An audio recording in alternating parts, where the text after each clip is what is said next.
todos reciban un cordial saludo. Mi nombre es César Mayorga y quiero enviarles una invitación a conocer mi país. Esta es una fotografía desde mi ciudad natal, Bogotá, en Colombia. Es un mirador desde una gran montaña donde hay una iglesia y donde espero que puedan visitarnos cuando como seres humanos podamos superar tantas cosas que están ocurriendo por ahora. Así que les presento mi ciudad, espero que la disfruten, así como disfruten también sus vidas y sus estancias en estos momentos. También quiero hoy, en este webinar, presentarles a algunos pacientes para que hablemos de un tema fundamental. Esta perrita se llama Mona, proviene de un clima caluroso en nuestro país, es una hembra entera y acude al servicio nefrológico por pérdida de peso progresiva durante los últimos 6 meses, con un apetito que no está equiparablemente reducido, come menos pero sigue consumiendo y ustedes pueden ver la gravedad de su estado físico. Y esta perrita mantiene analitos de funcionalidad renal alterados, creatininas por encima del valor de referencia, usualmente entre los 3.5, los 4.5 durante todo este tiempo.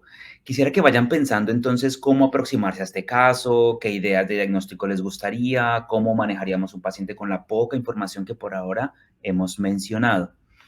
Durante la investigación, debido a su procedencia geográfica, se realiza una analítica con el SNAP4 Plus y se encuentra positividad a anticuerpos para Ehrlichia. Bueno, ¿cómo vas a interpretar esto? ¿Cómo lo conectas con la sintomatología y con los análisis de laboratorio?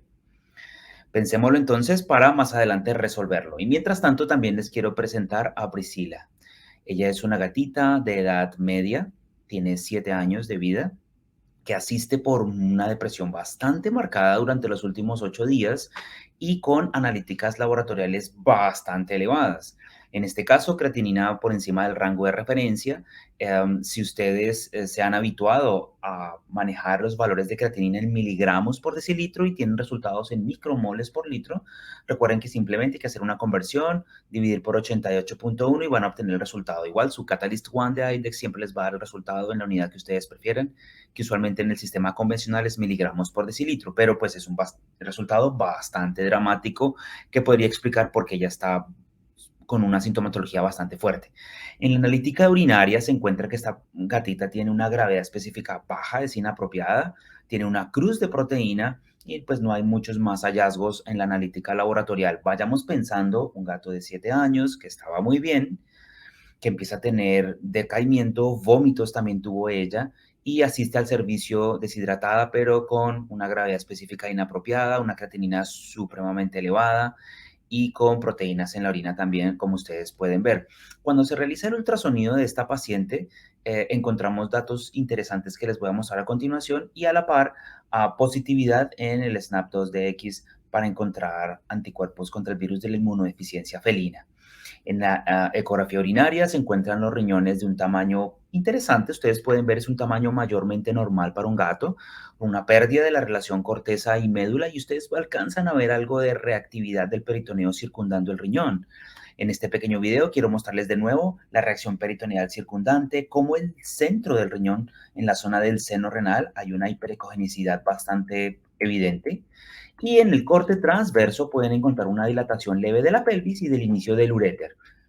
Luego se siguió todo el uréter, nunca se encontraron cálculos obstruyendo, pero pues básicamente estamos hablando de una inflamación en el centro del riñón, que puede ser una pielitis o una pielonefritis en un paciente con inmunodeficiencia positivo, con una gravedad específica muy baja y una creatinina muy alta. Así que bueno, eh, probablemente sea una pielonefritis, ¿cierto? Una aguda, por ejemplo. Otro caso de todos los días, de cualquier día, este gatito se llama Tomás, es un gatito de 14 años de vida con una condición física bastante mala, ha perdido peso durante los últimos 2 años, que había tenido un diagnóstico de enfermedad renal en el pasado y poco a poco ha venido decayendo. Ya en este punto la creatinina está en 10 miligramos decilitro, el hematocrito está en 12%, Tomás casi no come, siempre toca inyectarlo con un poquito de diazepam para que coma, esto fue pues en el pasado. Él ya no está con nosotros y la analítica, aparte de encontrar la creatinina bastante alta, encontramos una gravedad específica inapropiada. Esta es isostenuria con una cruz de proteínas adicionalmente y sin presencia casi de bacterias, ¿no? Lo máximo que le pudo bajar la creatinina a este paciente a pesar de la terapia fue hasta 8.5 miligramos de cilitro y a pesar del tratamiento con eritropoyetina hasta 21% subió su hematocrito con un fósforo bastante alto. En los 3 escenarios que hemos visto previamente, quiero que se sitúen con calma, pueden darle pausa a este webinar, no hay ningún problema, pero me encantaría que con la información que tengamos analicemos qué creemos que puede haber, qué pruebas de diagnóstico quieren hacer adicionales, pero quiero que se enfoquen en que son tres pacientes que dentro de sus múltiples hallazgos comunes anormales, como son creatininas anormales, todos tienen proteínas en la orina, en mayor o en menor medida. Y esta prueba, a la par con las demás que se han venido haciendo en los casos que les he presentado hoy, tiene una importancia gigante hoy en día en la nefrología y de hecho en la clínica diaria. Es una prueba que es muy fácil de realizar, que es una interpretación muy rápida que podemos tener en consulta. Incluso podemos hacer una tirilla de orina, empezar a sospechar algunas cosas, hablar de los falsos positivos, de los falsos negativos, pero a mí me encantaría que ustedes tomaran los tres casos de referencia que hemos tenido anteriormente y pensemos, hey, la proteinuria aquí, ¿cómo va a jugar? Y sobre todo, las pruebas específicas para medir la proteinuria y su interpretación. Así que, de nuevo, le quiero dar las gracias a IDEX por la invitación a este webinar que vamos a realizar el día de hoy, junto con los otros webinars que estamos realizando en estas épocas de pandemia. Y el día de hoy vamos a tomarnos unos minutos para hablar sobre el uso rutinario de la relación proteína y creatinina en orina para evaluar la proteinuria. Y quiero preguntarles de primero, ¿qué tan común es que solicitemos la relación UPC, que es el nombre que le vamos a dar en adelante a este analito? ¿Acaso es común? ¿Es poco común? ¿No tienes claro qué es UPC? De eso se va a tratar nuestro webinar el día de hoy. Y también quiero preguntarlo para aquellos que practican la medicina canina, la felina al mismo tiempo o tal vez solo una de las dos especies, porque vamos a notar que hay ciertas implicaciones en ambas especies cuando hablamos de problemas en el paciente renal. Miren, cuando hablamos de proteinuria, lo que más me interesa es que entendamos que hay básicamente dos condiciones fundamentales en las cuales las proteinurias van a ser nuestro marcador más importante. Estamos hablando de las enfermedades renales crónicas, del desgaste, y estamos hablando de las enfermedades activas o agudas, donde vamos a hablar de una glomerulonefropatía. El día de hoy, la proteinuria puede ser uno de los marcadores más importantes que tenemos a la mano para hablar de enfermedades precoces, cuando hablamos de la crónica, o para hablar de una condición específica aguda que llamamos glomerulonefritis. Pero vamos con minucia a desarrollar este conocimiento implícito. El día de hoy también estamos tratando de traer la nefrología a un escenario más plausible en la clínica diaria, es decir, no se enferma el riñón de forma global. Hoy en día podemos hablar de tubulopatías, ¿cierto? Como lo que sucede, por ejemplo, en el síndrome de Fanconi, que aunque es raro, podría también relacionarse con pacientes que tienen necrosis tubular aguda, que es específicamente tubular, por ejemplo, por una intoxicación con etilenglicol o con meloxicam, por ejemplo, que es relativamente común, son enfermedades específicas de los túbulos. También podemos hablar hoy en día de lo que es la hidronefrosis, es una patología de la pelvis renal, no todo el riñón. Y miren ustedes que tanto en la sobredosis con meloxicam como en la hidronefrosis van a tener creatinina elevada, ¿cierto? O sea, es decir, este es un análisis de laboratorio que dice que las cosas no andan bien, pero no te dice qué es lo que está pasando específicamente. Y queremos que evalúen el día de hoy el riñón como esta serie de estructuras anatómicas específicas renales que tienen funciones específicas y que por tanto se pueden evaluar de manera específica. Si me siguen en la idea, quiero que evaluemos entonces una pieza anatómica felina. En este caso, quiero señalarles, por ejemplo, cómo las tres partes de este riñón, macroscópicamente hablando, tienen histologías diferentes, funciones fisiológicas diferentes y a nivel de la clínica diaria, pruebas de laboratorio específicas para evaluarlas. La parte externa de los riñones la vamos a llamar corteza, ¿cierto? Y recuerden que en la corteza renal están todos los glomérulos renales, todos. No hay ningún glomérulo en la médula o en la pelvis, ninguno. Los glomérulos tienen sus funciones específicas, que básicamente son tres. Uno, recibir toda la sangre. Dos, filtrar la sangre. Y tres, seleccionar qué debe atravesar la membrana de filtración y qué no debe atravesar la membrana de filtración. Por tanto, yo podría empezar a separar con pruebas de laboratorio la salud de los glomérulos de la salud del resto del riñón. Porque en la médula, en esta pieza, la zona más blanquecina y junto a las zonas arqueadas que son las arterias arcuatas, en esa unión córtico-medular, toda la médula posee túbulos renales, vasos sanguíneos e intersticio. Y los túbulos renales no filtran nada.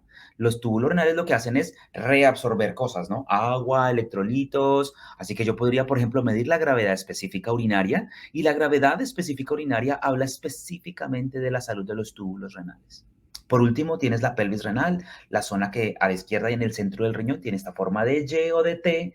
Ese es un orificio, un espacio natural donde se acumula la orina para ser dirigida hacia el uréter.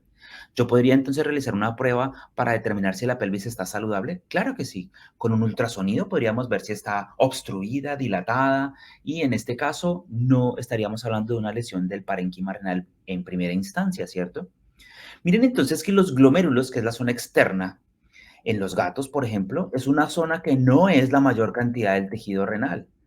En los perros es más o menos 50-50, pero toda la masa de glomérulos se encuentra en la corteza, así que hay que cuidar la corteza y hay que evaluarla. ¿Por qué? Porque es la primera parte de la nefrona. Es la primera parte que se suele dañar en ciertas enfermedades y el día de hoy vamos a entender cómo puedo evaluar de forma específica los glomérulos. Claramente, como los glomérulos se encargan de filtrar la sangre, podría yo hacer pruebas de filtración glomerular, por ejemplo, evaluar SDMA. Si SDMA está elevado, es porque la filtración glomerular es baja, y en ese caso vamos a encontrar elevados niveles de SDMA en sangre. Es una prueba cualitativa bastante buena que nos sirve para entender qué tan eficiente es la masa total de los glomérulos para filtrar. Sin embargo, tenemos unas pruebas que nos pueden evaluar de la salud de la membrana de filtración glomerular. Recuerden ustedes que los glomérulos se encargan de seleccionar qué atraviesa y qué no atraviesa. Así que si yo en la orina encuentro cosas que no deberían estar ahí, probablemente esté hablando de un daño glomerular. Y el marcador por ahora más fácil y útil en clínica diaria para evaluar esa capacidad de las membranas de seleccionar qué pasa y qué no pasa es la presencia de proteínas en la orina. Porque las proteínas son moléculas supremamente valiosas para el cuerpo y no deben atravesar la membrana de filtración. Histológicamente está diseñada esta barrera de filtración para que las proteínas no las atraviesen. Y si lo hacen, son muy poquititas. Así que encontrar una cantidad importante de proteínas en la orina va a determinar un problema o un daño a nivel glomerular. Recuerden entonces, las proteínas en la orina son un marcador de salud glomerular. Y ahora vamos a hablar así en nefrología. Vamos a entender entonces poco a poco cómo esta lesión glomerular puede ser por una adaptación en la enfermedad renal crónica o por un daño activo agudo en una glomerulonefritis. En el caso de muchas geografías, me encantaría que entendamos por qué los hemoparásitos se relacionan tanto con problemas glomerulares el día de hoy en medicina veterinaria y porque es un problema de los países tropicales. En parte porque el vector se encuentra de forma permanente en nuestras geografías, sobre todo en los países donde no hay estaciones muy marcadas, por lo menos. En estos países, los climas se determinan por la altitud sobre el nivel del mar y en el caso de Colombia, por ejemplo, tenemos 24 horas al día, 7 días a la semana, 365 días al año, presencia de vectores para muchos hematozoarios que están al margen de estar en contacto con nuestros animales. Miren, por ejemplo, en Colombia, quiero que ustedes piensen en su geografía. En Colombia, las garrapatas, en este caso, el Rhipicephalus sanguineus, se distribuye ampliamente en mi país en las zonas de color naranja, blancas, amarillas, perdón, y verdes. O sea, en todas partes, muy pocas regiones no están a merced de posible contacto con el vector. Y de esta forma sabemos que tenemos un riesgo incrementado de enfermedades transmitidas por vectores, y en este caso erliquiosis, anaplasmosis y otras. Cuando hablamos de enfermedades renales y hemoparásitos, siempre hay preguntas que van a surgir alrededor de, creo que los que hemos tenido que convivir mucho con hemoparásitos o hematozoarios, sabemos que los riñones están en el medio de la lucha, ¿cierto? Entre el cuerpo y el hemoparásito. De hecho, no solamente es así. Pero yo quiero preguntar, sobre todo a quienes están viendo este webinar en geografías con incremento en el riesgo de contacto permanente con vectores de hemoparásitos, ¿qué tan común es encontrar Ehrlichia, por ejemplo, en un frotis o en un SNAP 4DX en pacientes caninos? ¿Qué tan común es para ustedes? ¿Y saben por qué se los pregunto? Porque la pregunta sin responder totalmente en los países tropicales es, ¿ser positivo a un SNAP 4DX significa que hay erliquiosis? ¿Significa que hay que hacer tratamiento? ¿Significa que si el riñón está enfermo es por la erliquia? No es fácil dar una respuesta a esa pregunta. Ahora, quienes adicionalmente trabajan con un frotis de sangre y encuentran el hemoparásito en los monocitos, ¿eso significa que requiere terapia el paciente? ¿Significa que está enfermo? Después de tratarlo, ¿vuelve a estar positivo? ¿Qué tan rápido? Ayúdenme a responder estas preguntas a nivel de comunidad porque los riñones necesitan una respuesta pronto. De hecho, recuerden que con o sin hemoparásitos vamos a ver que es importante entender cómo se enferman los glomérulos. ¿Qué tiene que ver el hemoparásito en la enfermedad glomerular? Y a quienes no tenemos muchos hemoparásitos, cuando tenemos diagnóstico de proteinuria, cómo se llegó a enfermar ese glomérulo, porque ahí es que vamos a entender la terapia. Cuando hablamos, por ejemplo, de erlitiosis, ¿qué tan tóxica es la terapia con tetraciclinas para los riñones? ¿Es? ¿No es? ¿Cómo abordan ustedes este tema con los familiares? Y sobre todo me encantará también que entendamos qué otras causas de enfermedad glomerular hay, pero pues tenemos que empezar por el principio. ¿Cómo se enferman los glomérulos y cómo podemos hablar de la salud de los glomérulos? Recuerden que los perros tienen unas 400.000 nefronas, los gatos unas 200.000 y que son números específicos que están contados. Esta cantidad de glomérulos no va a cambiar a lo largo de la vida del paciente hacia el favor, sino al desfavor. Y con la edad, sabemos ahora que después de los 9 a 10 años de vida de un perro o de un gato, se ha perdido cerca del 10 al 15% de la población de nefrones. Y esto empieza por los glomérulos. Eso tiene que implicar algún cambio para el paciente. No está enfermo, pero implica algún cambio. Recuerden también ustedes que a nivel histológico el concepto es que la sangre que llega a los riñones se distribuye por estas 400.000 nefronas de forma más o menos simétrica y que las arteriolas aferentes es un ovillo posterior de capilares dentro de la cápsula de Bowman que permite que la sangre circule lentamente y que por diferencia de presiones se filtren las cosas hacia este espacio, ¿cierto? Pero estábamos hablando de presiones, estamos haciendo fuerza contra una membrana de filtración que va a permitir pasar cosas, agua, desechos como la urea, metabolitos como la creatinina, SDMA, el fósforo, los fosfatos, los ácidos, la glucosa que puede pasar libremente, y luego se dirigen hacia los túbulos estos contenidos en el ultrafiltrado para ser modificados por los túbulos, ¿cierto? Pero las proteínas, como son tan valiosas, deben seguir derecho su camino a través de los capilares glomerulares y salir por la arteriola deferente. Esa membrana entonces se vuelve nuestro punto de interés cuando hablamos de presencia o ausencia de proteínas en la orina. Pero veámoslo en un caso clínico, porque a nosotros no nos llegan nefronas, nos llegan pacientes para evaluar entonces nuestro grado de interés a través de este analito que vamos a evaluar el día de hoy. Este es el caso de Tomás. Es un siberiano de edad media que fue adoptado, estaba en situación callejera hace unos años y este paciente acude porque su manto es de mala calidad, más allá de los típicos cambios de pelaje de esta raza de pacientes. Y a pesar de consumir una dieta super premium, y a pesar de tener un plan sanitario completo y vigente, este paciente pierde su pelaje y el que tiene es de muy mala calidad. Descartamos enfermedades tiroideas claramente, problemas nutricionales claramente, todo esto está descartado.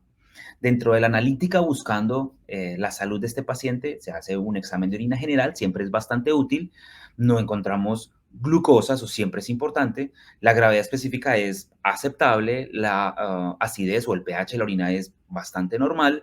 Fíjense que no hay sedimento activo abajo, células no hay cristaluria, uno que otro piocito, eso es muy normal. Tal vez el método de la muestra por sonda nos hizo encontrar algunos eritrocitos, nada del otro mundo, y hay una cruz de proteínas en la orina con una prueba de turbidez positiva. Entonces, aquí hay que hacerse una pregunta cuando hacemos esto en clínica general. ¿Hay que preocuparse por algo de estos resultados? Por ahora es el hallazgo más importante, el que tenemos en la orina de este paciente. ¿Hay que preocuparse por tener una cruz de proteína en esta orina que es límpida con una gravedad específica intermedia? La forma de responderse, y aquí vamos a comenzar con lo clínico, la forma de responderse esta pregunta es entender cuál es la significancia de la proteinuria, por qué es importante la proteinuria y a partir de qué nivel es importante la proteinuria, la significancia. Entonces, nuestros primeros objetivos en este webinar serán que aprendamos a determinar cuándo una proteinuria es clínicamente significativa, porque hay unas que no, vamos a verlas. Y segundo, si la proteinuria es clínicamente significativa, tenemos que determinar el origen de esa proteinuria para establecer el plan diagnóstico y terapéutico efectivo para los pacientes. Veamos algunos hechos para hablar de la significancia de la proteinuria. Recuerden que los glomérulos suelen enfermarse de forma aguda. ya sea de forma clínica o subclínica. Es decir, las glomerulonefropatías suelen ser agudas. Las glomerulonefritis suelen ser agudas. Y la esclerosis o fibrosis renal es lo opuesto, es una enfermedad muy crónica, ¿cierto? Pero cuando hablamos de una glomerulopatía, solemos hablar de una enfermedad aguda. Y recuerden que todas las enfermedades agudas se resuelven pronto, o para bien o para mal. Y usualmente cuando determinamos que la proteinuria es significativa, estamos hablando de algo que puede generar riesgo vital para el paciente y deberíamos actuar de inmediato cuando es clínicamente significativa. Ahora, el marcador más importante hoy en día para hablar de la salud o de una enfermedad glomerular es la que denominamos proteinuria renal patológica. Vamos a saber cuantitativamente, específicamente hablando con números, qué es una proteinuria renal patológica. En los pacientes crónicos esto es importante porque en algunas ocasiones la proteinuria renal patológica se desarrolla mucho antes que la azotemia, cuando estamos hablando de BUN y creatinina elevados. Entonces, desde ya les pido que empecemos a separar a los pacientes proteinúricos en dos grupos. Tenemos los pacientes crónicos en donde la proteinuria puede ser significativa antes de la azotemia y tenemos los pacientes agudos en donde el ataque al glomérulo empieza a producir proteinurias muy marcadas y vamos a ver cómo los podemos diagnosticar. Definamos entonces proteinuria como una cantidad anormal de proteína en cierta cantidad de orina en cierta cantidad de tiempo. En los humanos, la proteinuria de 24 horas es la forma de saber qué tan enfermo estás y de hecho, en humanos, después de tomar una proteinuria de 24 horas, sabemos exactamente cuántas proteínas en gramos estás perdiendo por día y así se puede modificar la dieta, por ejemplo. En los perros y en los gatos, revisiones experimentales bastante antiguas han encontrado que de forma general, como en promedio, se toleran entre 10 a 20 miligramos por kilo de proteína en 24 horas, más o menos. Pero tomar la orina de 24 horas en un perro o en un gato de forma clínica no es viable, no es práctico, es dispendioso, es invasivo, incluso tal vez a veces toca poner una sonda urinaria y pues en una gata hembra no es muy conveniente, ¿cierto? Ahora, los consensos mundiales están hechos para eso. El último consenso norteamericano largo sobre la proteinuria, no sobre glomerulonefritis, porque hay uno más nuevo, pero hablando de sobre proteinuria, fue hace bastante tiempo ya, hace un poco más de 15 años. Se ha reunido un grupo muy grande de expertos para dar ideas de cómo podríamos abordar al paciente con proteinuria y esto sigue siendo vigente. Cuando yo les hablo de gatos, me interesa mucho que quienes de ustedes les guste la medicina felina le den importancia a este tema, que en el pasado, y de hecho en el consenso fue así, se relegaba sobre todo a los gatos, pero después de aquellos consensos siguió apareciendo una información y a quienes trabajamos en la medicina felina ahora entendemos lo importante que es la proteinuria para los gatos, porque cuando no es un problema vesical, una inflamación vesical, cuando la proteinuria es de origen renal, quiero que vean en estas gráficas cómo cambia la mortalidad. Quiero que ustedes vean en la gráfica de la izquierda, recuerden que las gráficas de Kaplan-Meier siempre hablan sobre sobrevida. Quiero que vean la de la izquierda. En la izquierda tenemos pacientes renales felinos con diversos grados de proteinuria, evaluadas con el analito UPC. El UPC por debajo de 0,2, que es la gráfica de arriba, o sea, poquita proteinuria. Y en la parte de abajo, UPC mayor a 0,4, o sea, una proteinuria importante. Quiero que vean que a la izquierda, en la sobrevida acumulada al 50%, 50%. En la gráfica superior, con UPC bajo, quiero que vean que el 50% de los pacientes sigue vivo cuando tiene UPC bajo después de incluso 1000 días. O sea, una sobrevida larga.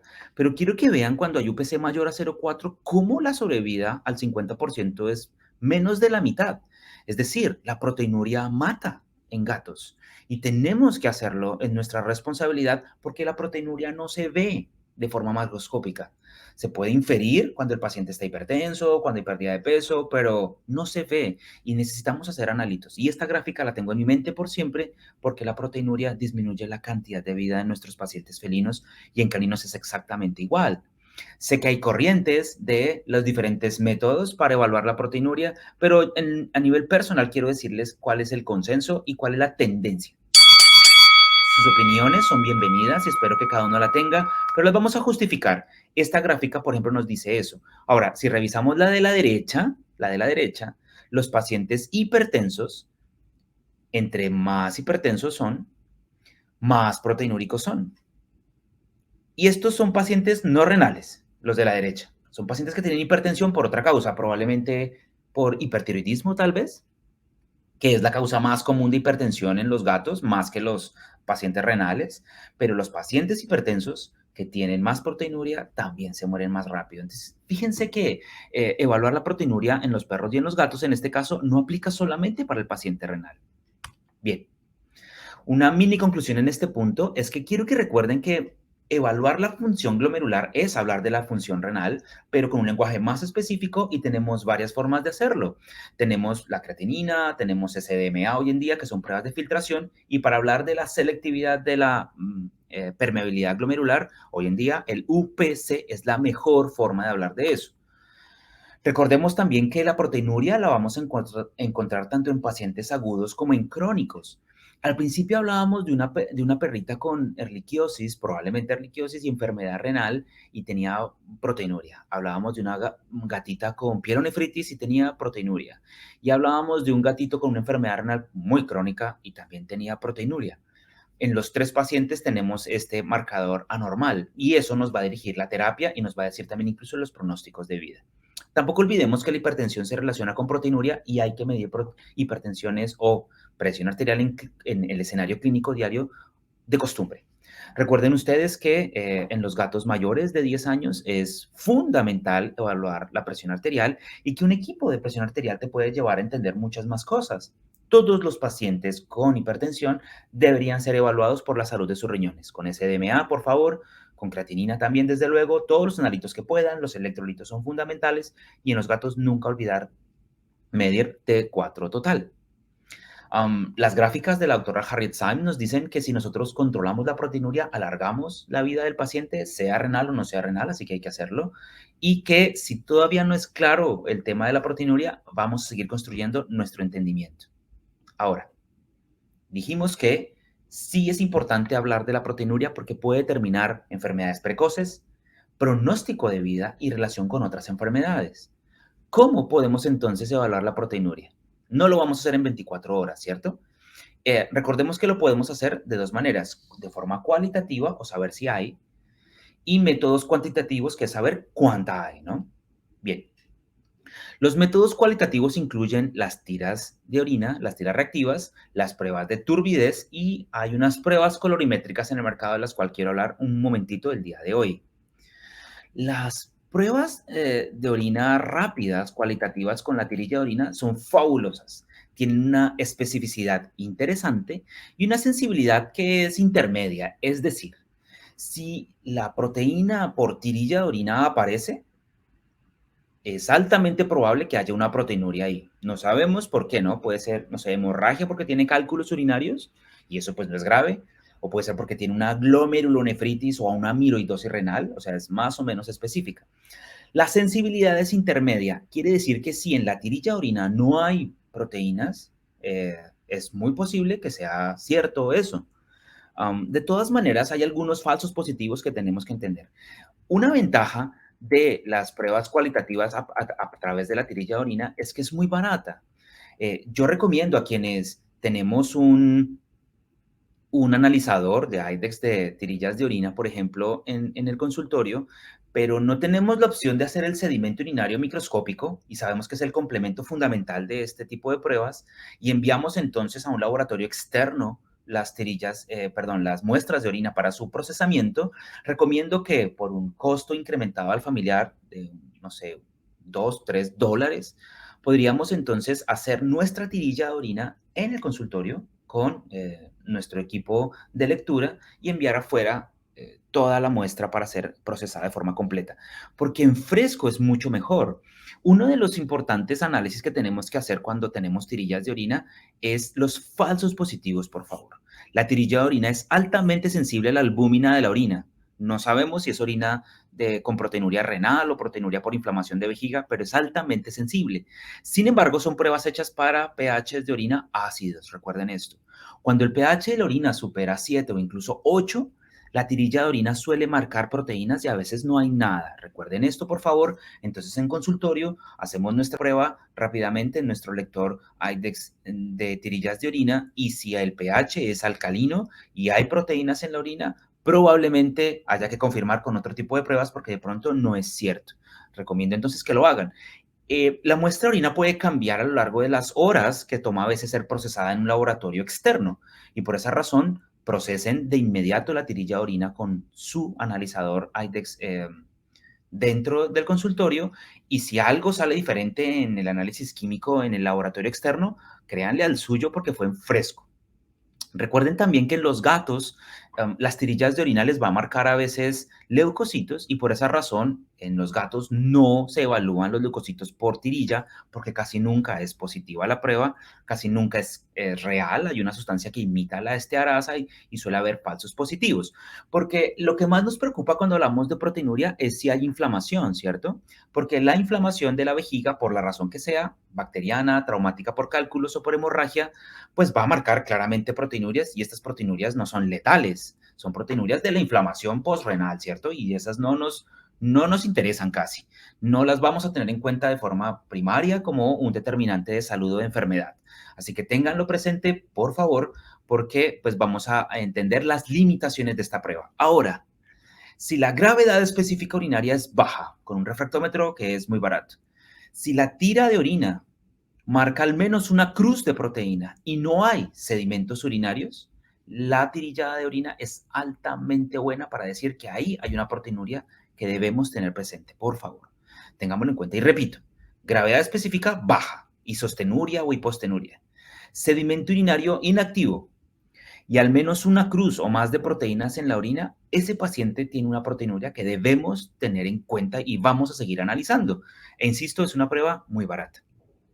Luego tenemos las pruebas de turbidez. Usualmente hay dos pruebas para evaluar proteinuria con test de turbidez. Está la prueba del ácido sulfosalicílico, en donde mezclas orina y ácido sulfosalicílico para evaluar qué tan turbio se pone la muestra y tienes que comparar con esta carta de turbidez para evaluar si pues, se confirma una, dos o tres cruces de proteína y pues son interesantes en cuando el pH, por ejemplo, es alcalino y no confías totalmente en la tira de orina. No te dice de dónde viene la proteína y pues solo es semi-cuantitativa.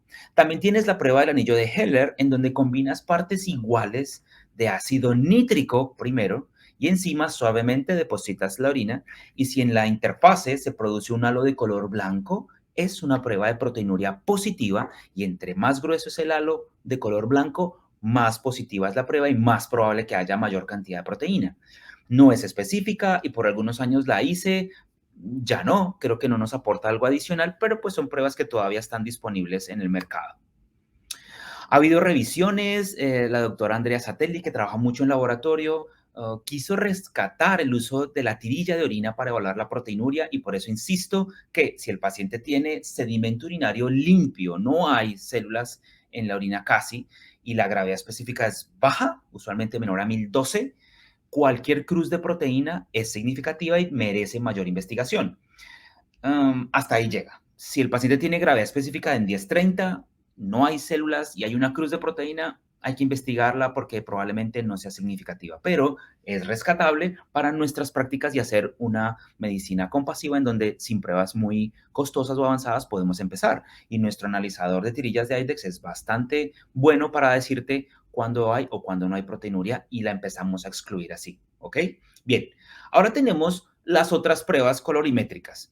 Después de las pruebas de turbidez que las mencionamos, tenemos las pruebas colorimétricas y es que hay unas tirillas de medicina humana que presentan una carta de relación de microalbuminuria y creatinuria. Miren, cuando esto empezó a salir al mercado fue prometedor para la mente de muchos de nosotros y yo espero que algún día sean validadas, pero por ahora no están validadas en medicina veterinaria y no consideramos que deban tenerse en cuenta. Así que si tu proveedor de laboratorio te ofrece una carta de relación microalbúmina creatinina en tirilla de orina, simplemente ignórala, así como ignoramos la gravedad específica por tirilla de orina, ignórala porque podría llevarte a falsos resultados. A veces coincide, pero la mayoría de veces no. Y no sugiero que pierdas el camino en este tipo de pruebas. Vamos a hacer las que sabemos que funcionan. Tirilla de orina básica, dependiendo del sedimento y la gravedad específica, y vamos a pasar a las pruebas cuantitativas. Recuerden que las pruebas cualitativas que ya hemos mencionado tienen ventajas. Son sensibles, tienen una alta probabilidad de detectar las proteínas, son muy económicas, pero recuerden que se afectan por la concentración. Es decir, una cruz de proteína no es lo mismo en un paciente con gravedad específica de 1050, muy concentrada la orina, y una cruz de proteína de pronto no sea importante, pero una cruz de proteína en una gravedad específica de 1008, donde la orina está súper acuosa, wow, de pronto es mucha proteína, ¿cierto? Y por esa razón, estas pruebas se afectan por concentración, por volumen y no se les olvide por el pH. Lamentablemente tampoco cuantifica la pérdida total y no hay grandes estudios de cómo evaluar la severidad del problema o el tratamiento incluso de la proteinuria, pero son una primer prueba tamiz supremamente útil. Ahora, cuando hablamos de los métodos cuantitativos, tenemos varias opciones. Una sería realizar la proteinuria de 24 horas. En teoría es la mejor opción, pero no es clínicamente adaptable a medicina veterinaria de pequeñas especies y por eso se ha encontrado la utilidad de la relación proteinuria-creatinuria de una muestra instantánea, que hoy en día llamamos el ratio UPC. También en los métodos cuantitativos, aunque no está disponible en la mayoría de países, la electroforesis o el SDS page serían la forma de saber qué proteínas están en la orina, no cuántas, sino qué proteínas específicamente están en la orina. Y la microalbuminuria, que aunque en teoría tiene una buena participación en los diagnósticos precoces de proteinuria, no tienen pruebas fáciles o cuantitativas de hacer para nosotros en medicina de pequeñas especies.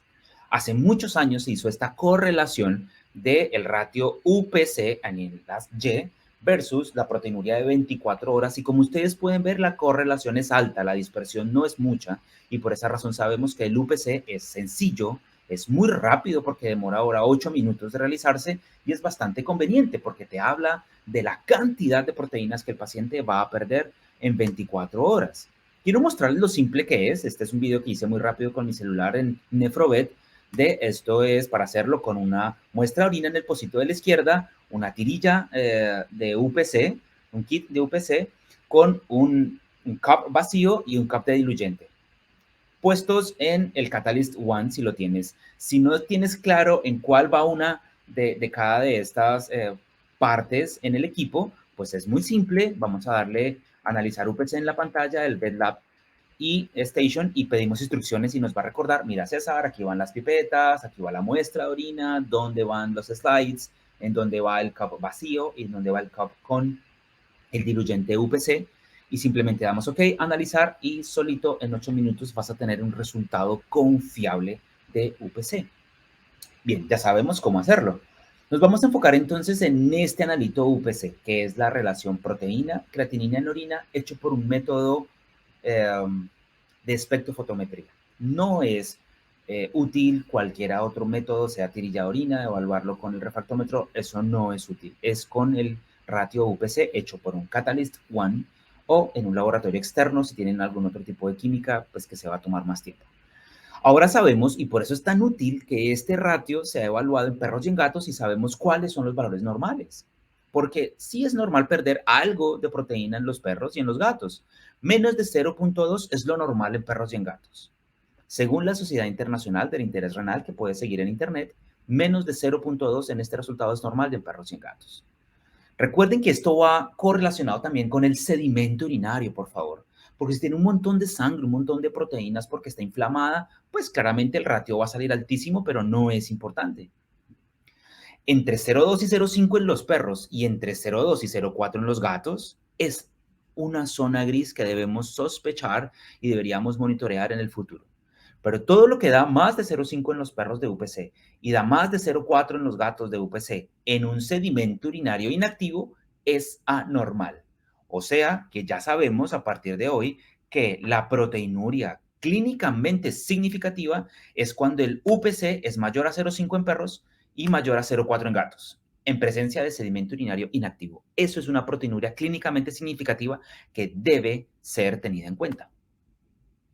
Sin duda, después de varias revisiones, también en gatos es así, el UPC fue el marcador de enfermedad proteinúrica más consistente comparado con otro tipo de analitos.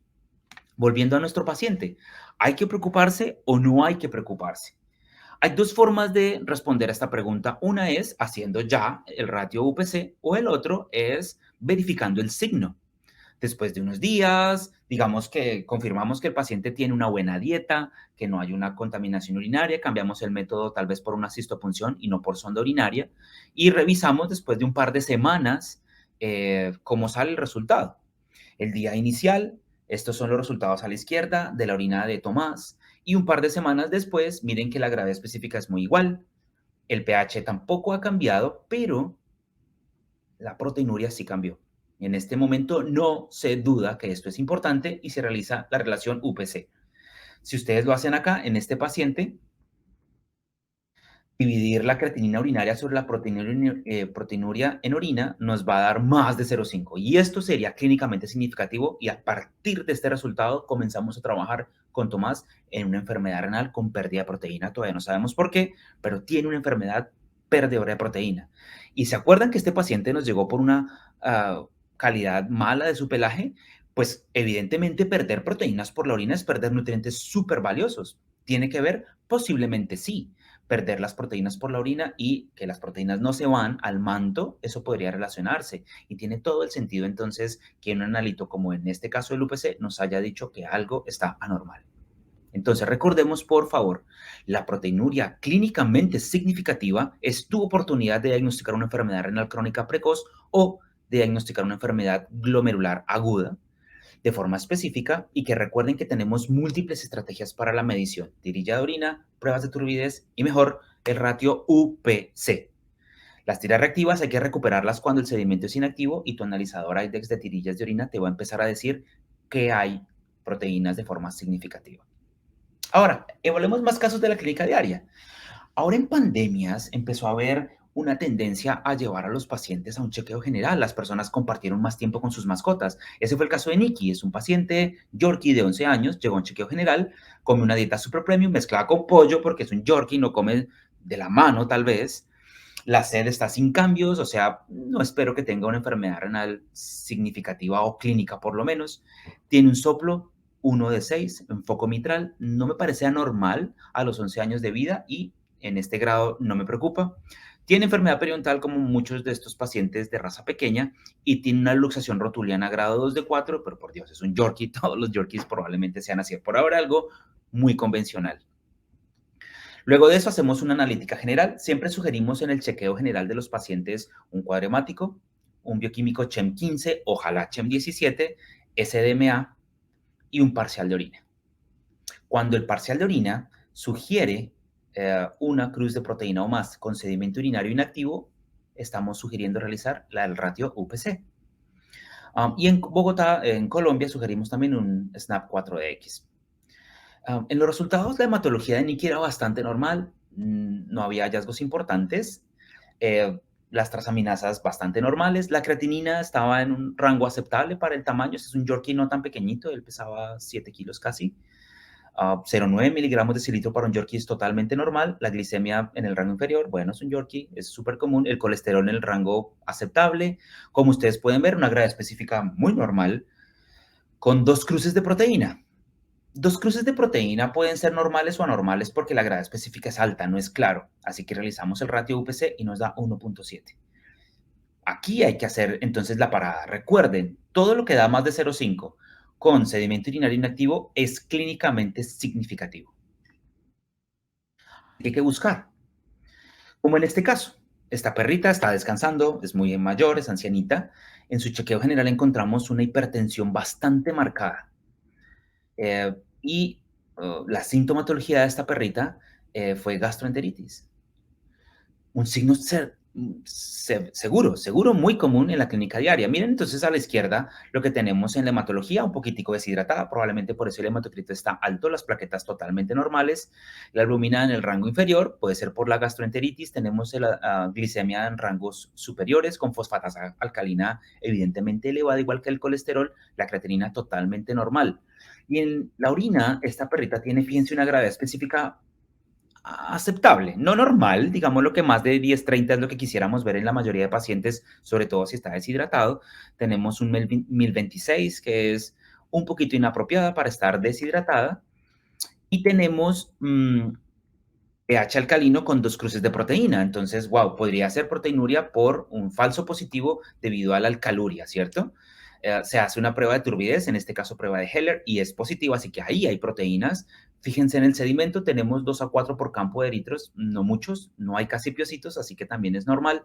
Cristales de oxalato de calcio, algunos, bueno, algo metabólico en esta perrita que es mayor, y habría que hacer UPC, ¿cierto? ¿Se acuerdan de nuestra perrita inicial que tenía la creatinina elevada? Esta perrita tenía un 4X positivo y fíjense que tenemos arriba a la izquierda, arriba a la derecha, perdón, 3 cruces de proteína. Y cuando se realiza el ratio UPC, nos da 16 el ratio UPC de esta paciente. O sea, es una proteinuria severa, muy severa.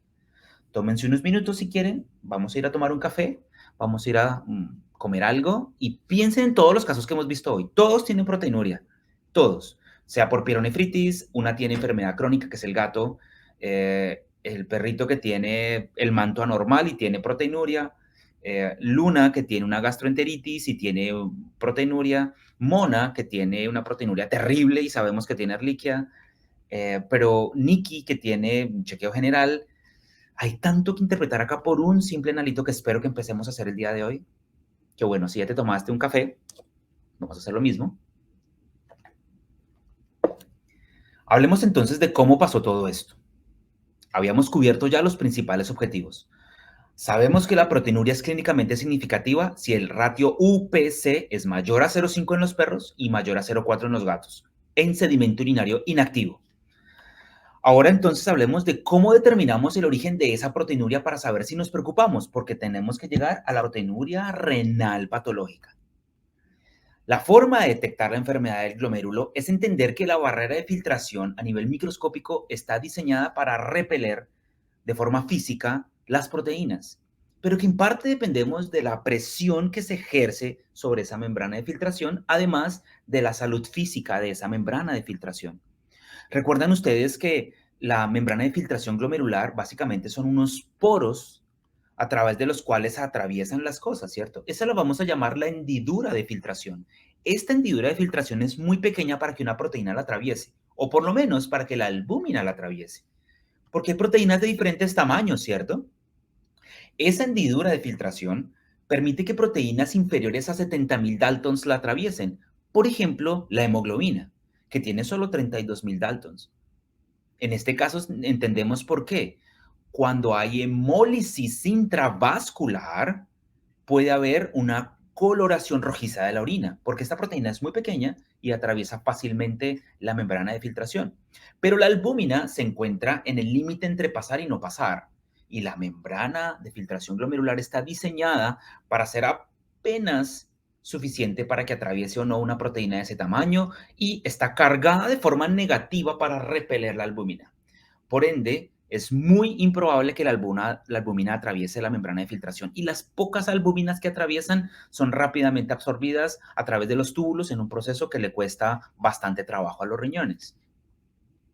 Entonces, normalmente la función glomerular es impedir que proteínas de alto peso molecular, como las verdes aquí en el esquema a la izquierda, o mediano peso molecular, como la albúmina, los triángulos morados en este caso, no deben atravesar nada la barrera de filtración.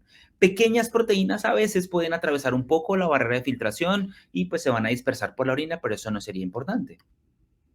Localicemos entonces estas proteinurias, ya sean prerrenales, renales o postrenales. Recuerden que las que más nos interesan son las renales. Las proteinurias prerrenales son muy poco comunes en veterinaria, afortunadamente, pero ocurren. Y las postrenales son súper comunes y no son significativas porque son proteínas de la inflamación urinaria baja.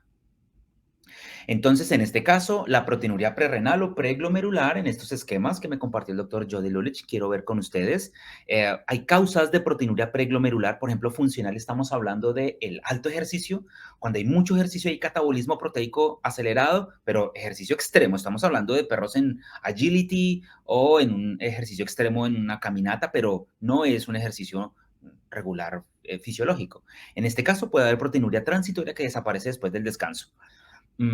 También en las proteinurias prerrenales importantes estamos hablando de la hemólisis, ya lo habíamos mencionado, por ejemplo, en leptospirosis aguda, en intoxicación con cebollas, metales pesados pueden producir hemólisis intravascular, Babesia canis muchas veces puede producir hemólisis intravascular y puede haber proteinuria de origen prerrenal porque ese exceso de proteinurias en el plasma, pues pequeñas proteínas atraviesan la membrana de filtración.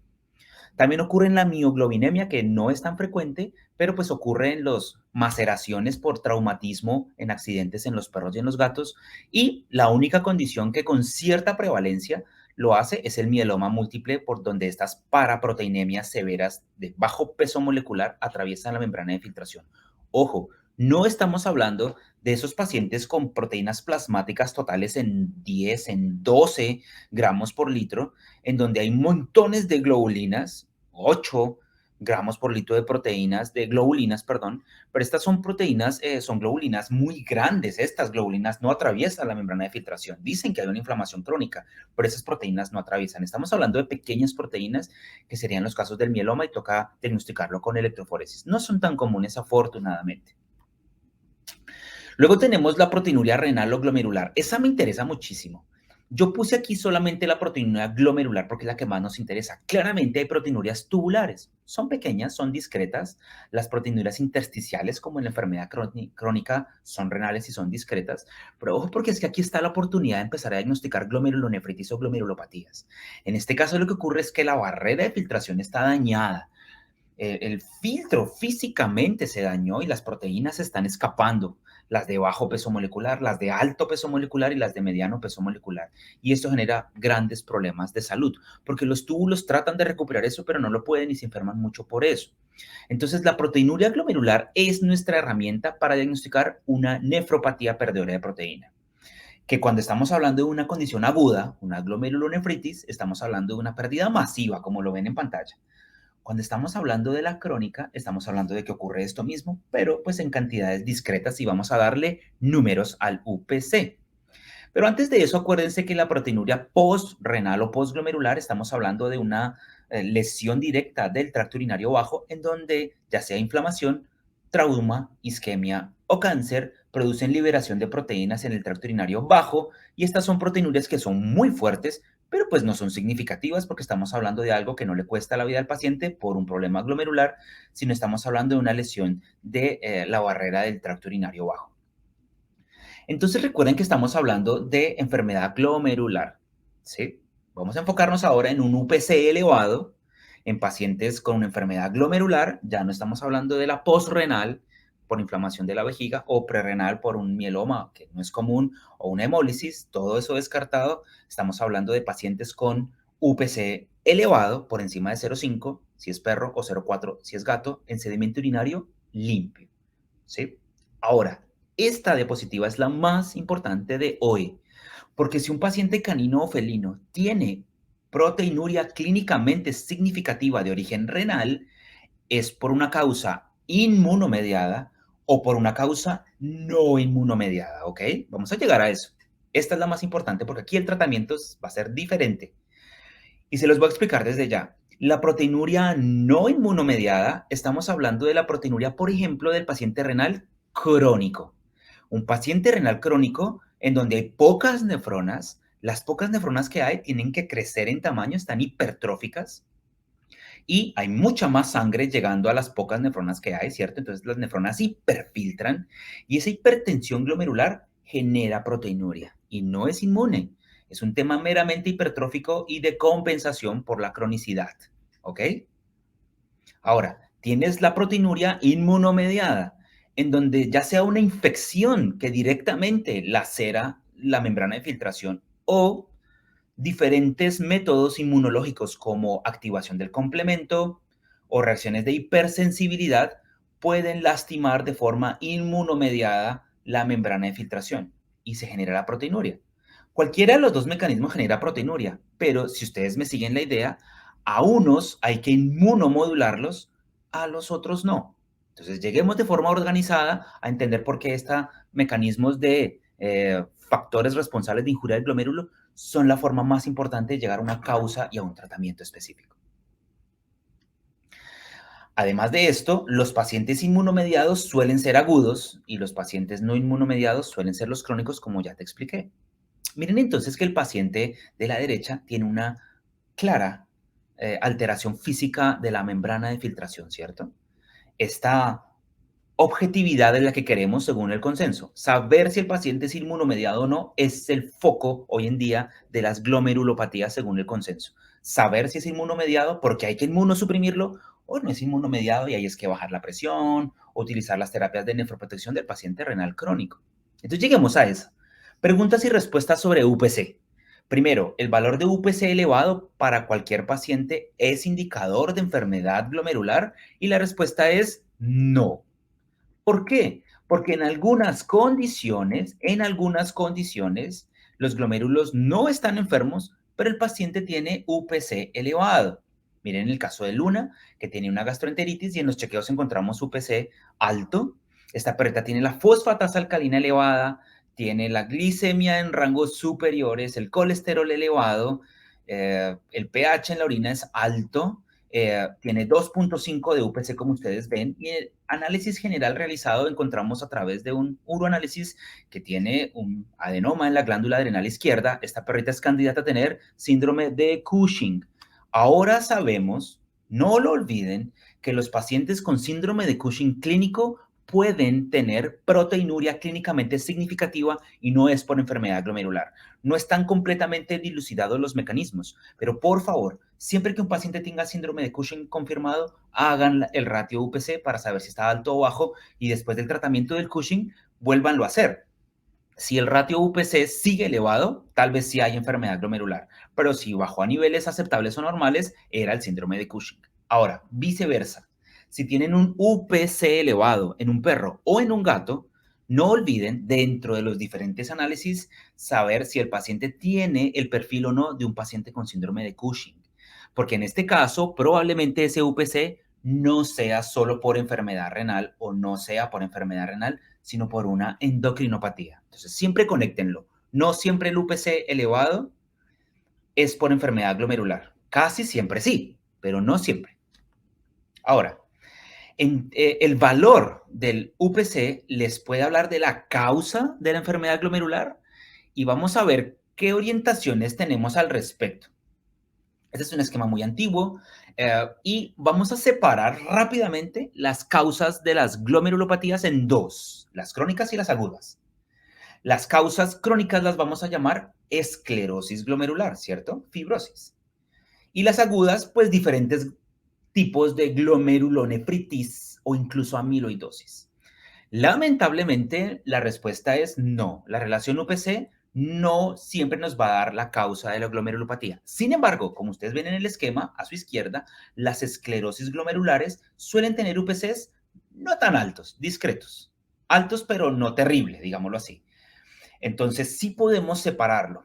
El punto de cohorte es 2. No siempre, atención, pero cuando la proteinuria en un paciente que parece ser agudo, el UPC supera 2, probablemente sea una glomerulopatía aguda. Si es inferior a 2, posiblemente podría ser una enfermedad crónica. No siempre, pero empezamos a tener un indicio. ¿Qué hago para interpretar el UPC si hay lesiones postrenales? O sea, ¿el UPC sirve o no sirve en un paciente que tenga hematuria, por ejemplo? Tiene cálculos vesicales y también tiene cálculos renales y tiene los riñones pequeños a la ecografía. Entonces yo quiero saber si hay proteinuria o no, porque se acuerdan que la proteinuria mata, por ejemplo, a un perro o a un gato, lo mata si es renal.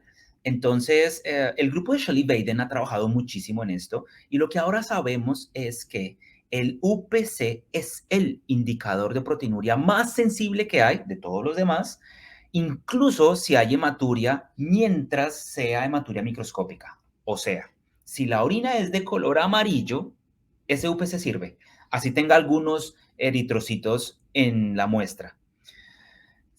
Los que trabajamos en nefrología y urología, de todas formas, tratamos de ignorar esos resultados. Si hay lesiones postrenales, es mejor aliviar eso, es decir, no sé, retirar los cálculos, quitar la infección y después volver a evaluar la albuminuria y la microalbuminuria, perdón, con el UPC, sería la mejor forma, porque pues puedes perder el foco. Fíjense en este caso, una orina que es roja porque hay hematuria, tiene un UPC de 28, por Dios, es una amiloidosis, va a morir ya, pero pues se trata la infección, este paciente estaba inflamado, tenía cálculos, se trata y un par de días después el paciente ya tiene un UPC normal. Entonces no hacemos UPC en alteraciones macroscópicas de la orina. Si tú necesitas saber si el paciente tiene proteinuria importante, mientras la orina sea de un color apropiado, puedes hacer el ratio UPC, sobre todo porque el Catalyst One, sus slides, filtran muchos contaminantes. Pero si la orina tiene un color que no es, por favor no lo hagas porque no vale la pena. Vas a perder la oportunidad de un buen diagnóstico. Si tienes la opción de esperar a resolver el problema postrenal, es mejor.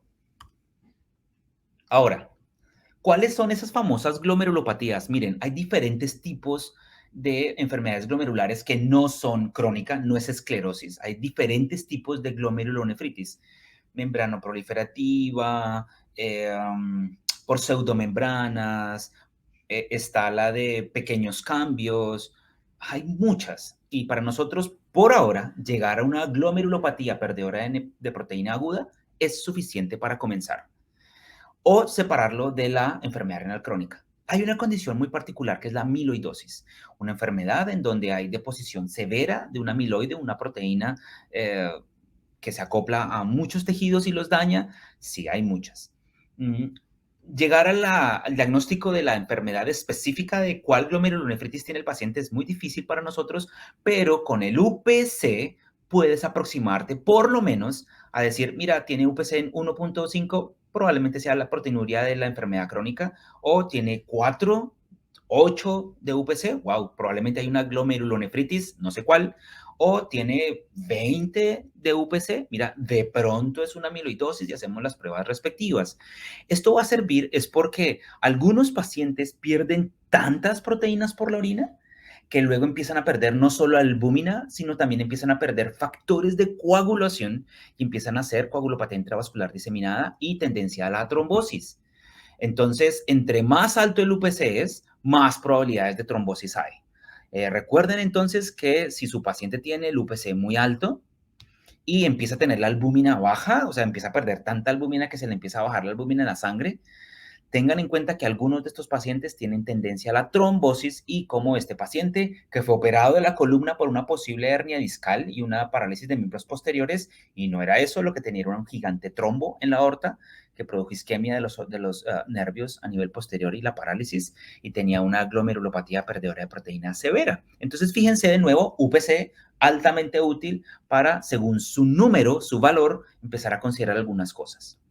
Concluyamos entonces cuándo realizar el UPC, pensando en una glomerulopatía perdedora de proteína. Ojo, no vamos a hablar del crónico, porque ese es un UPC discretamente alto, más a 0,5, pero menos de 2. Entonces, fíjense en estas 4 condiciones clínicas. Tómense el tiempo y tómense un café. ¿Cuál de estos pacientes, si tuviéramos restricciones, ¿no? Digamos financieras, es obligatorio, súper importante hacer UPC para saber que tiene una glomerulopatía perdedora de proteína, que de pronto sea una glomerulonefritis? Piénsenlo, mírenlo, denle pausa al video y ahora retomemos. Claramente al paciente A yo no le haría UPC porque tiene 3 cruces de proteína, ¿cierto? O sea, tiene mucha proteína, me preocupa. Pero fíjense que tiene 80 leucocitos por campo, tiene el pH en 8, claramente es un paciente postrenal, ¿cierto? Este paciente el UPC le va a salir alto, pero pues va a ser por lesiones postrenales, así que a este paciente no vale la pena. A la no es.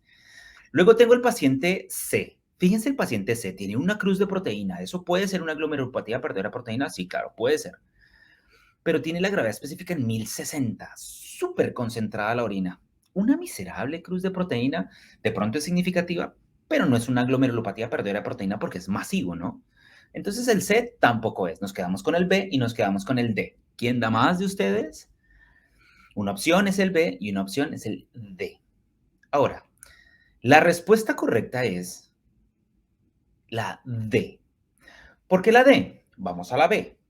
Si el paciente en la B, con una gravedad específica de 1008, sin sedimento urinario, con 4 cruces de proteína, miren, aquí no hay ninguna duda que el paciente tiene una glomerulopatía perdedora de proteína, no hay duda. Una orina acuosa con un montón de proteína, esa es una proteinuria masiva. Este paciente fijo tiene una glomerulopatía perdedora de proteína. No necesito el UPC para saber eso. El paciente D es sospechoso, ¿cierto? Una gravedad específica intermedia, 2 cruces de proteína, bueno, puede ser de la cronicidad. Un UPC me va a resolver esto.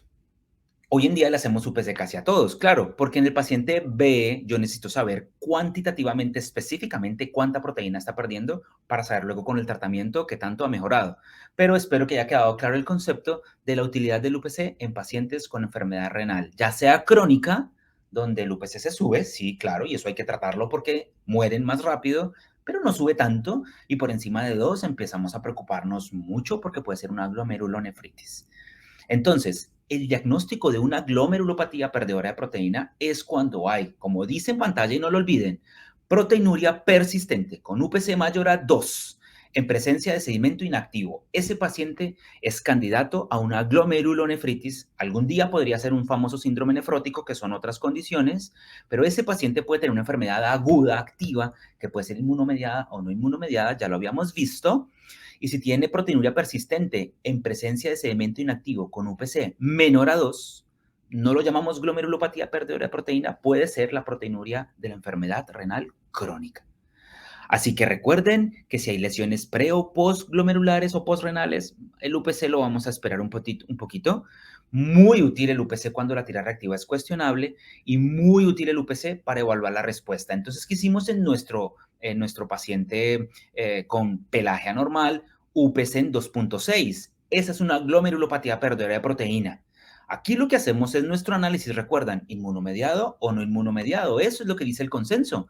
Y en las causas inmunomediadas siempre descartamos en la presencia de un agente infeccioso. Hay muchos, no necesariamente en la sangre, puede ser una enfermedad dental, un pioderma crónico, pero uno de ellos pues fue buscado y en este caso se encontró un hematozoario. Recuerden, luego le hicimos obviamente un SNAP4X y demás, una PCR, y encontramos que tiene erliquiosis. En este caso, el paciente toma el camino inmunomediado, pero el camino inmunomediado no siempre es inmunosuprimir para tratar la proteinuria, porque si el paciente tiene una enfermedad infecciosa y yo lo inmunosuprimo, puede llegar a ser peor. Recuerden que los pacientes inmunomediados a veces necesitan encontrarse patógenos específicos infecciosos de los cuales depende el tratamiento puntual.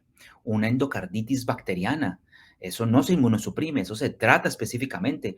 Una dirofilaria, súper común, la dirofilaria produciendo proteinuria, porque produce mucha vasculitis y glomerulopatías. Ese paciente no se inmunosuprime, ¿cierto? Ahora, si los pacientes tienen una enfermedad inmune, lupus, por ejemplo, que es una de ellas, hay que inmunosuprimirlos. Pero recuerden siempre descartar los dos componentes. El paciente no inmunomediado puede tener hipertrofia y la enfermedad compensatoria o puede tener hipertensión arterial sistémica y la violencia con la que la sangre llega al riñón puede producir proteinuria. Y vamos a tratar a estos pacientes diagnosticándolos con las pruebas correspondientes. Ahora, en gatos ocurre lo mismo con el micoplasma, hemofelis. En general, lo que sabemos es que cuando el hemoparásito en gatos y en perros da vueltas por el cuerpo, puede atacar directamente la membrana de filtración. No es el mecanismo más común, pero acuérdense que en las fases agudas los hemoparásitos producen vasculitis. Y habíamos dicho cómo los glomérulos son un ovillo capilar. Eso empieza a producir proteinurias. A largo plazo, la respuesta inmunológica descontrolada puede producir un fenómeno inmunomediado y este ataque de anticuerpos contra el hemoparásito y este exceso de anticuerpos se depositan en las membranas de filtración y pueden activar el complemento, dañando directamente la membrana de filtración. Miren en este caso, vamos a ver casos. Este paciente es geronte y tenemos un examen de orina con una gravedad específica intermedia, un pH normal, casi no hay sedimento urinario, totalmente normal, y esa proteína de una cruz nos llamó la atención, el UPC es 0,8. ¿Qué hacemos? ¿Nos preocupamos? ¿No nos preocupamos? ¿Cuál es la causa de esta proteinuria? ¿Es inmunomediado o no es inmunomediado? Recuerden que las enfermedades no inmunomediadas pueden y suelen producir UPCs discretos, por encima de 0,4 en el gato. Es significativo, va a morir más pronto este paciente si no lo controlo, pero ¿por qué? Entonces, ¿será que es micoplasma? ¿Será que es inmunomediado? ¿Será que es una viral? ¿O será que es de la cronicidad? Busquemos más datos. Entonces, lo que hacemos en estos pacientes es palpar los riñones, hacer SDMA, una ecografía y encontramos que es posiblemente una cronicidad. ¿Cómo el paciente renal crónico del desgaste natural lentamente se vuelve proteinúrico? Y la respuesta es que cuando el paciente se vuelve crónico y tiene menos nefronas, produce vasoconstricción de la arteriola eferente, mediado por angiotensina 2. ¿Para qué? Para acumular sangre dentro del glomérulo, se aumenta la presión dentro del glomérulo y se filtran más cosas por ese aumento en la presión. Y eso mantiene la vida del paciente por meses o incluso años. Es muy buen mecanismo de compensación para el paciente renal crónico. Lamentablemente, ese aumento en la presión sobre la membrana produce la proteinuria. La proteinuria es discreta, es mayor a 0,4 pero menor a 2 en los gatos, mayor a 0,5 pero menor a 2 en los perros. Y esta proteinuria es persistente todo el tiempo, de a poquitos, todo el tiempo. ¿Por qué es malo? Porque ese aumento de la presión daña la membrana y que cuando los túbulos intentan recuperar este exceso de proteína, se inflama el intersticio y puede producir glomerulosclerosis, se acelera la fibrosis.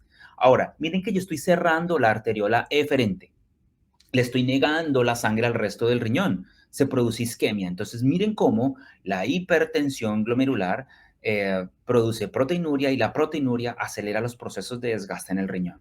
Espero que quede claro porque el UPC es fundamental en el paciente renal crónico. Si estábamos hablando del agudo, estábamos hablando de los otros mecanismos infecciosos o inmunomediados. Cerremos entonces con el tratamiento. El consenso nos dice que para el tratamiento necesitamos saber si el paciente tiene una enfermedad leve, moderada o severa. Y esto es súper útil para el que hace nefrología en un siguiente nivel de profundidad.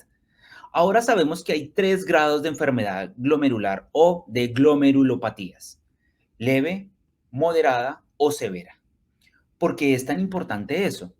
Porque los parámetros de evaluación de la enfermedad glomerular, los paraclínicos, los podemos hacer en consulta todo el tiempo. No es difícil. Esos 4 parámetros son los que ven en pantalla. Necesito medir UPC, saber cómo está la albúmina en la sangre, medir la presión arterial y saber si la creatinina y el SDMA están altos. ¿Por qué?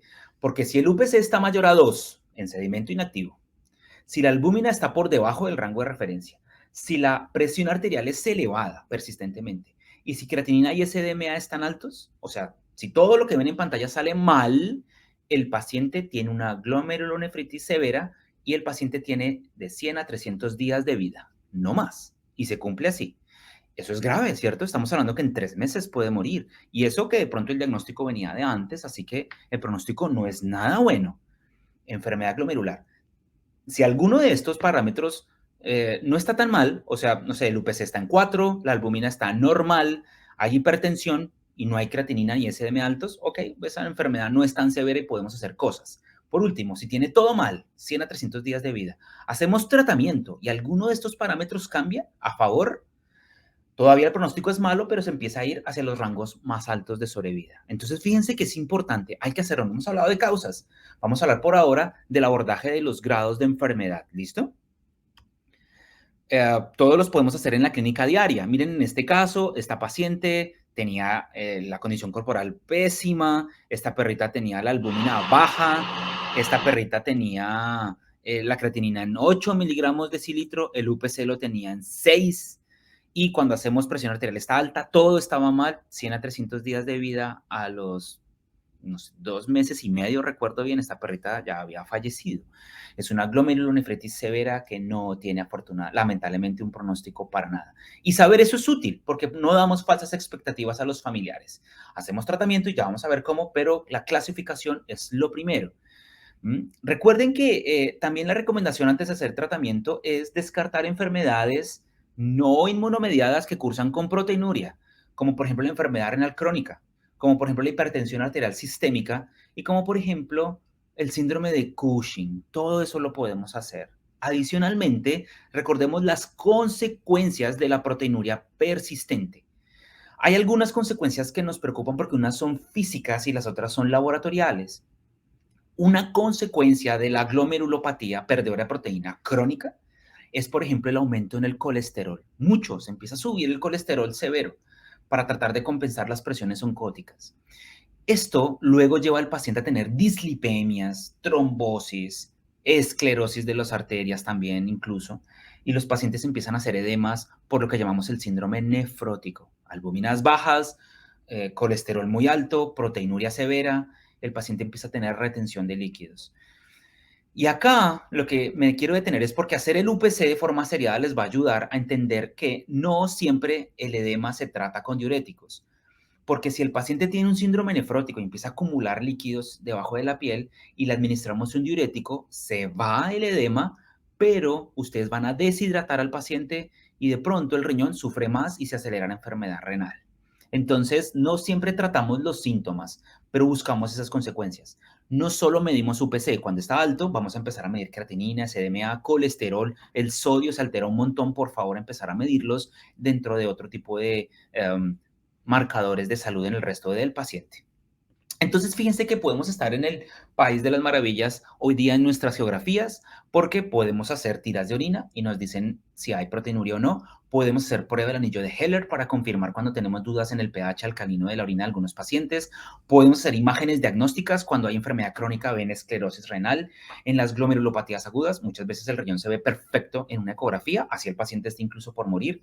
Puedo hacer los serológicos para buscar Ehrlichia, Dirofilaria, Babesia, puedo descartar toxoplasma, neospora, micoplasma, puedo hacer virales que también producen glomerulopatías, puedo hacer pruebas para leptospira si es necesario, puedo descartar todo lo que necesite, puedo hacer pruebas de cortisol rápidamente, T4 total, todo lo puedo hacer ahora en nuestras geografías en el país en el que me estás viendo, en todos podemos hacer esto. Obviamente vamos y podemos hacer UPC, entonces estamos muy bien. Miren, lamentablemente, por ahora tenemos claro que sin biopsia específica no hay un diagnóstico puntual. Es decir, el tratamiento se basa en la biopsia, porque la biopsia hecha con inmunoperoxidasa, inmunofluorescencia y microscopía electrónica son las maneras de decir si el paciente tiene una enfermedad glomerular inmunomediada, donde se ven los anticuerpos haciendo el problema. A esos pacientes hay que inmunosuprimirlos fuerte ya. Sin biopsia, en teoría, no puedo hacerlo.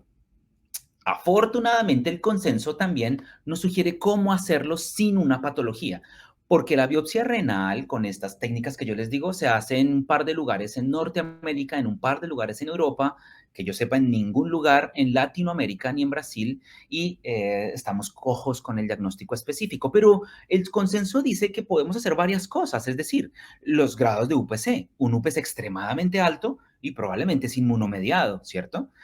Podemos descartar todas las infecciosas y eso es lo que les voy a dejar el día de hoy. Cuando el UPC sale por encima de 2 en un paciente, posiblemente con una nefropatía aguda, no el crónico, sino el agudo, descartemos todas las infecciosas. Tratamos incluso a veces las infecciosas. Medimos otro tipo de cosas como el cortisol. Hacemos SDMA, creatinina, hacemos todas estas pruebas y es lo que nos recomienda el consenso. Descarte todo lo infeccioso que le genere problemas para inmunosuprimir al paciente. Trate de forma general los mecanismos no inmunomediados. Busque y elimine la causa primaria y luego si hacemos inmunosupresión. De todo el tratamiento que ven en pantalla, eliminar la causa es lo importante, por eso lo otro lo dejo en gris, porque hacemos UPC, ahí está, ya vimos cómo en nuestro Catalyst One se demora 8 minutos, es súper fácil, por favor la orina centrifugada, eso sí es importante, y buscamos una causa y la eliminamos, la que sea. Si el paciente tiene erliquiosis, hay que tratar con doxiciclina. Y si el paciente tiene enfermedad inmunomediada en la sangre por culpa del hemoparásito, hay que utilizar corticosteroides. Pero es que eso daña más el riñón. Sí, pero toca hacerlo porque si no va a progresar la enfermedad glomerular. Si tiene babesia, no se trata con doxiciclina, ¿cierto? Es con imidocarb. Si tiene hepatozoon canis, tampoco funciona, toca con clindamicina. Si tenemos micoplasma en un gato, son 3 semanas utilizando una doxiciclina y con mucho cuidado en su esófago y en su estómago y en su hígado. Si tenemos una enfermedad dental a tu izquierda, purulenta, supurativa, toca hacerle tratamiento de periodoncia. Hombre, pero ¿cómo voy a anestesiar a un paciente renal? Pues con protocolos para paciente renal según la clasificación que existe ahora, ¿cierto? No vamos a hacerlo con silacina, atropina y ketamina. No, lo vamos a hacer de forma controlada, controlando la presión, la fluidoterapia, la oxigenación, la temperatura, los tiempos, bien hecho el tratamiento. Un antibiótico importantísimo para la boca séptica sería la clindamicina. Eso es lo que tenemos que hacer, contener la causa, sea un pioderma, sea un Cushing, etcétera. Por favor, tómenle el tiempo y tómense otro café a leer medicina interna de cómo eliminamos y diagnosticamos causas primarias de enfermedad glomerular. Que no sea la crónica, ¿no? Ya dijimos, la crónica se trata pues con el tratamiento de nefroprotección según los problemas que haya. El segundo objetivo sería considerar la modificación de la dieta, porque entre más proteínas come un paciente proteinúrico, más proteínas va a perder por la orina. Es muy curioso. Si el paciente pierde proteínas por la orina, en teoría necesito reponérselas con la dieta, pero es peor, es intolerante. Sabemos que restringir la proteína ayuda al paciente con enfermedad renal proteinúrica. Viven más tiempo y el control es satisfactorio. No es la principal estrategia, pero modificar la dieta a una dieta renal, sin importar la clasificación iris aguda o crónica, si el paciente tiene proteinuria glomerular significativa, es útil la modificación de la dieta a una dieta renal en perros y en gatos. Pongo en mayúscula, lo más importante es reducir la hipertensión glomerular con fármacos. Este es el tratamiento inicial que siempre tienen que tener los pacientes proteinúricos agudos o crónicos, cualquiera. Si hay proteinuria por encima de 0,5 en los perros o 0,5 o 0,4 en los gatos de UPC, este paciente, si lo confirman, necesita un IECA, que puede ser enalapril o benacepril. Hay otros priles en camino, pero pues son los estándar. Enalapril a 0,5 miligramo kilo cada 12, benacepril a 0,25 cada 12 a cada 24. Y vamos a evaluar al paciente a los 8 y a los 15 días de nuestro UPC. Si el UPC ha bajado, eso es muy bueno. Ojalá que baje a la mitad. Eso es lo importante, que baje a la mitad o menos. Si el UPC está en 6 y baja a 4, es bueno, pero tampoco tanto a largo plazo. Tiene que bajar a 3 o a menos el UPC. Solo el IECA no necesariamente lo va a lograr. Lo puede lograr en el paciente renal crónico, porque no hay una causa activa atacando. Es una vasoconstricción de la eferente como mecanismo de compensación y relajar la eferente con un IECA va a funcionar. Hoy en día el uso del telmisartán también está siendo muy utilizado. El telmisartán funciona igualito que el benacepril, solo que el efecto parece ser más duradero en el tiempo. Ojo con esto, el amlodipino no ayuda a las proteinurias. Por eso si un gato es hipertenso y proteinúrico, el amlodipino solito no lo va a hacer. Primero contenemos la hipertensión con el amlodipino, luego hacemos UPC y si el UPC no ha bajado lo suficiente, sumamos el telmisartán o el benacepril, por favor. Es lo más importante. Ahora, el uso de inmunosupresores tipo prednisolona no lo recomendamos jamás en un paciente crónico y solo lo recomendamos cuando crees que hay un paciente con enfermedad inmunomediada muy sospechada o confirmada. Puedes utilizar prednisolona y recuerden que un 0,25 a un 0,5 miligramo por kilo de prednisolona por día no inmunosuprime, inmunomodula. Así que si hay una enfermedad hematozoárica que a la vez está perdiendo el control inmunológico, un 0,5 miligramo kilo de prednisolona puede inmunomodular, puede ayudar, pero no va a inmunosuprimir. Inmunosuprimir estamos hablando de 2 miligramos kilo día en los perros, hasta 4 miligramos kilo día en los gatos. Y muchas veces hay que sugerir y utilizar otros medicamentos como la azatioprina, muy útil, como el micofenolato, hoy en día, también muy utilizado a 10 miligramos kilo, y en los pacientes con proteinurias severas que tienden a empezar a perder albúmina en sangre, sugerimos el uso del clopidogrel. La aspirina no tanto. Todavía se puede utilizar, no va a cambiar el valor de UPC, pero lo podemos utilizar en unas microdosis de aspirina, pero el clopidogrel es lo que más estamos usando de 0,5 a 1 miligramo kilo una vez al día en los pacientes con tendencia a la trombosis y el dímero D te puede ayudar a resolver esta duda, ¿no? Cuando hablamos de los crónicos, recuerden que el tratamiento de nefroprotección incluye la dieta, la hidratación, controlar la hipertensión, controlar los electrolitos, controlar la acidosis metabólica, evitar la anemia y controlar la proteinuria con un IECA. En conclusión de lo que hemos hablado el día de hoy, recuerden que hay que hacer un Snap 4DX en todas las regiones que son prevalentes del vector porque los hemoparásitos se relacionan muchísimo con proteinuria. En mi país lo vemos. Recuerden que en mi país en casi todas partes hay vectores. En los pocos lugares donde no hay es, por ejemplo, en mi ciudad, en Bogotá, que está a una altura interesante, entonces no hay vectores todo el tiempo. Y por eso puedo ver la diferencia tan grande en lugares donde sí los hay, en donde la proteinuria está al orden del día. Y me preocupa muchísimo porque el reto más grande de la nefrología hoy en día es la proteinuria y la glomerulonefritis.